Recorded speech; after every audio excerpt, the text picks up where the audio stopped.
ছেলেরে প্রশ্ন করে, তোর কাছে তোর বউ বড় না আমি বড়? আছে না নাই? এটা একটা প্রশ্ন হইলো। তোর বউ বড় না আমি বড়? দুইজনেই বড়।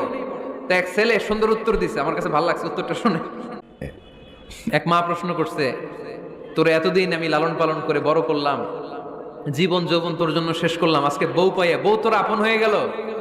এবার ছেলে উত্তর দিছে, মা, আমার মুখ থেকে মা ডাক শোনার জন্য তুমি কি কষ্টটাই না করছো জীবনে। 10 মাস আমারে পেটে ধারণ করলা, খাইতে পারো নাই, বমি করছো, খালি ওষুধ খাইছো, তোমার পেট কেটে আমারে বের করা হয়েছে, 2 বছর আমারে দুধ খাওয়াইছো, পেশাব পায়খানা পরিষ্কার করেছো। বয়স যখন 3-4 তখন তোমার আমি মা ডাকছি, এই মা ডাকটা শোনার জন্য তুমি এত কষ্ট করছো। আর আরেকবারের মাইয়া এই ঘরে আইসাই তোমার মা ডাকা শুরু করছে। যেই মেয়েটা তোমারে মা ডাকে সে আমার আপন হবে না কেন মা?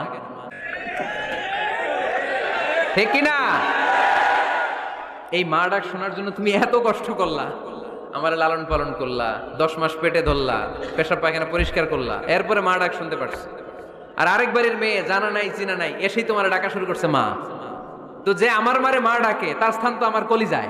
ঠিক কিনা?